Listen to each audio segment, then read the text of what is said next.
we're back. This is part 4 of the 2x72-inch belt grinder build. The grinder is done. You know, it runs great, loud and proud, ready to rock and roll.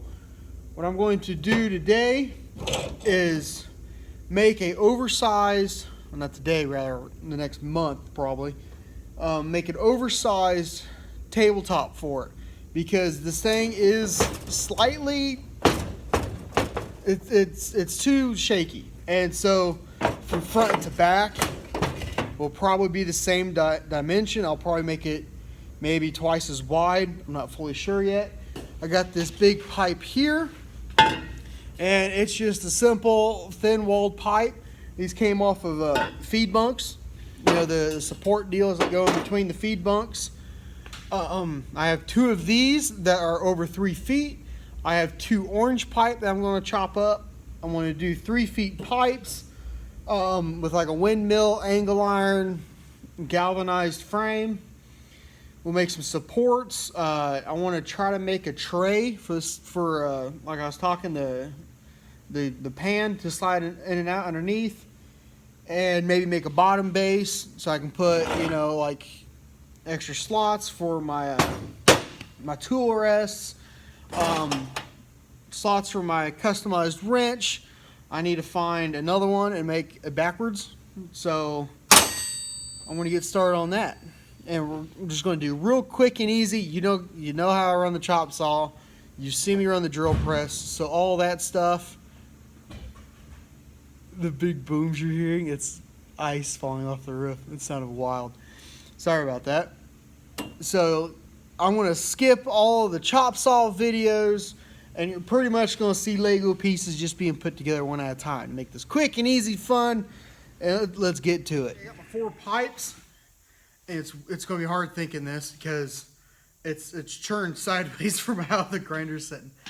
I got this cheap baking pan. It's got the thick wall.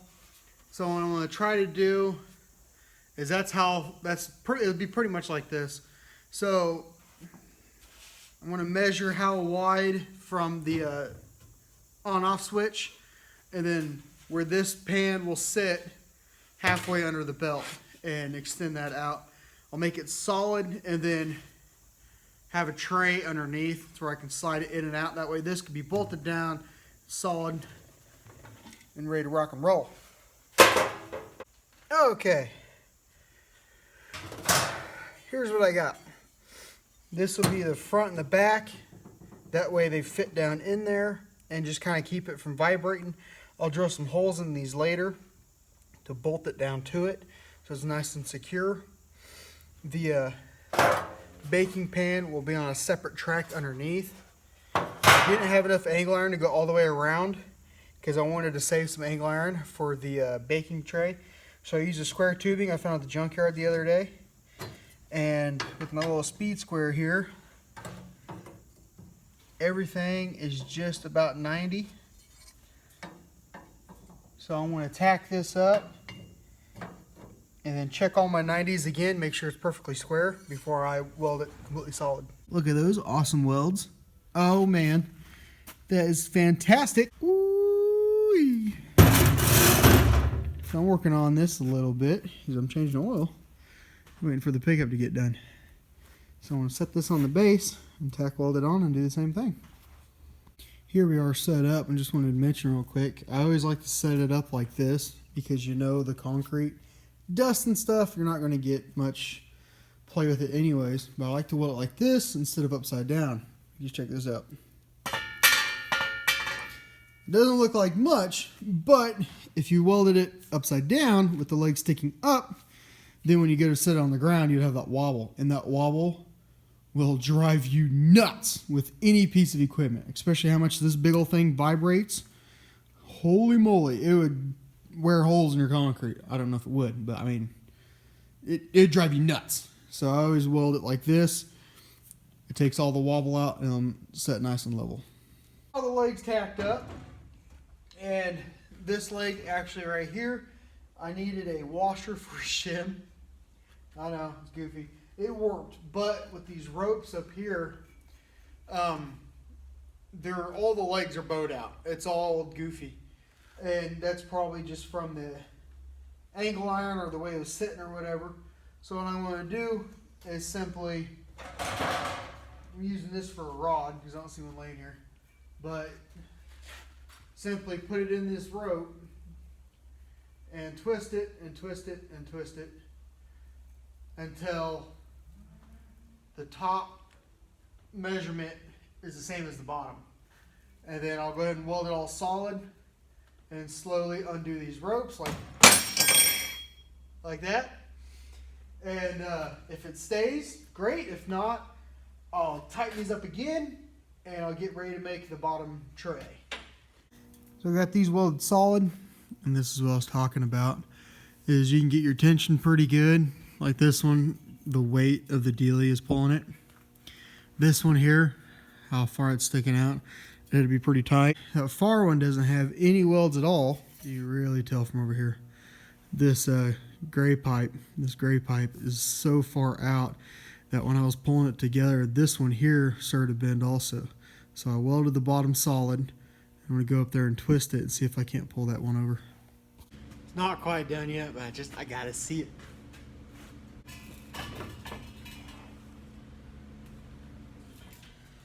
Oh,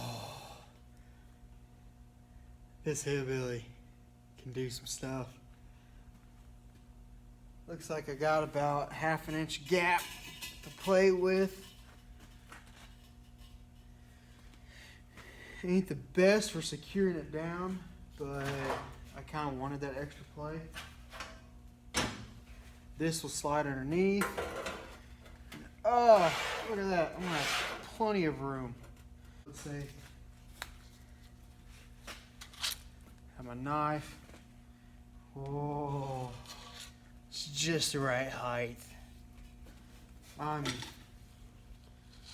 falling in love here. I'll show you guys my old grinder, and you'll understand why. Ah. Yeah.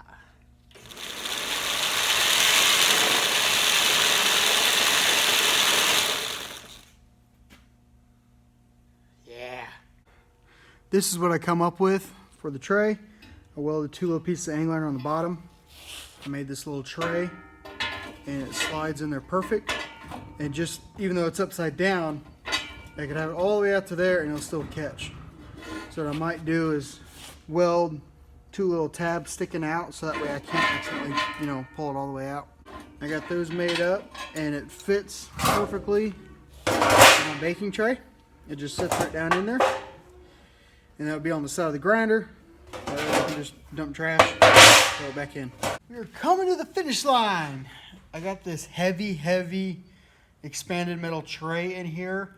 I believe it came off of an old shop fan. I don't fully remember. Here's the tray. Here's a better view of it. And it is stuck. There. Here's a better view of it. Comes out. You can set it all the way out to the edge and it just stays right there. I am going to go ahead and weld some tabs on there. I don't like the fact that it can't pop all the way out. But it just sits right there. I got this about 9 inches from the ground, give or take a little bit. It will help with the wobble too. Just to have another support will help keep everything from shifting. So I'm going to weld this up. And then I also have, I don't know if I want to put these on, but these were tool racks from a barbecue grill, and they're expanded metal also. And I might, weld these onto the side for more tool access. I might put the little guy, after I drop it, I might put the little guy over here on the belt side. I don't know, I might put them both over here. I'll see how it looks when I get done. So here we are. I'm done messing with it. I put these 2 little deals here for the tool rests. I staggered them like that on purpose so that way I can pull the bottom one out and not have to worry about hitting that. They will swing underneath this rack out of the way. I had to chop this. It was this length. I just put it in the chop saw and cut her off. I just bolted it on because it had a little bow to it, but no big deal. I got my stud there, my stud there, so that way it won't come out. I got 2 mounting holes. Yeah, that one will get in the way of the tray, but I have the whole thing set up here, and how far I pull this out, it won't get in the way anyways. That is right beside the switch, so I might have to drill these from the bottom after I put the thing together. Then I want to drill 2 in the back. But this sucker is ready to go home. I'm excited. Back at the home shop. This is the old grinder. It's a 1/3 horsepower, old school Black & Decker 6-inch bench grinder. I had to write that on there because I kept forgetting which side was reverse thread. But I had this so I could put a cotton buffing wheel on it, and I took it off because I kept setting it on fire. But it's a simple, this is why I kept saying chainsaw design. It just has one simple pulley. It springs up here, tensions it. Back here is my tracking system, and this shaft ain't welded, so I'd have to hit this over. There's even dents right in there from a hammer. The tool rest and the back platen are relatively 90. If I think right, it's like 95 degrees. It's a little bit past 90. And here is the new grinder in place. And as you can tell, how is there all this dust on it? Well, I don't have a beard. We're like the first week of July. I'm sorry, haven't edited anything. I got real sick, so I just kept putting it off. This is actually what I started out with. A simple 4.5-inch grinder in a vise. You know, I made the vise stand. That stand alone, freestanding, I think it weighs like 50 pounds. That sucker's heavy. There's the old belt grinder. It's just sitting there. You know, I barely even use it. I want to keep it, but then again, it's kind of in the way. An old kind of like medicine cabinet deal I use for storage. Little toaster oven for tempering knives. You know, behind that is my disc grinder rack. And then table saw. And I made this little collector underneath here. It collects most of the sawdust. Most, and not all of it, but for little saw blade rack clamps, my bolt screw storage, portable drill press. It sucks. It's some gimmicky deal I found at the antique store. My little vertical vise that is really handy.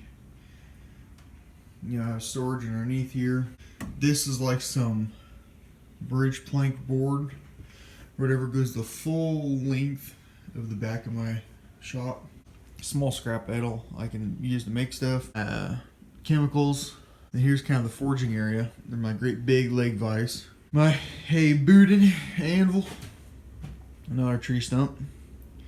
And then the forge I just relined. And I relined it with chamber safe. I didn't let it cure very good. Yeah, it's starting to crack pretty bad. What I do is I have another tub of what is it? ITC 100 HT. It's a heat reflective coating. It's also designed to repair bricks. Hooray! Stock removal, blacksmith's hammer. I'm really proud of the way this one turned out. I like it. That's just, I dipped the whole thing. I used linseed oil for my quenchant, and I just left that sitting there for about a week, so that way all the stress parts of the hammer where they like to snap are full of linseed oil, which help it kind of not snap. I hope you enjoyed it. Any comment, good or bad, I always read. I might not always reply to the simple-minded ones like I get on TikTok, but I try to reply to all genuine, actual comments. Good or bad, actually. So, thanks for watching, and I have to go back to the tractor.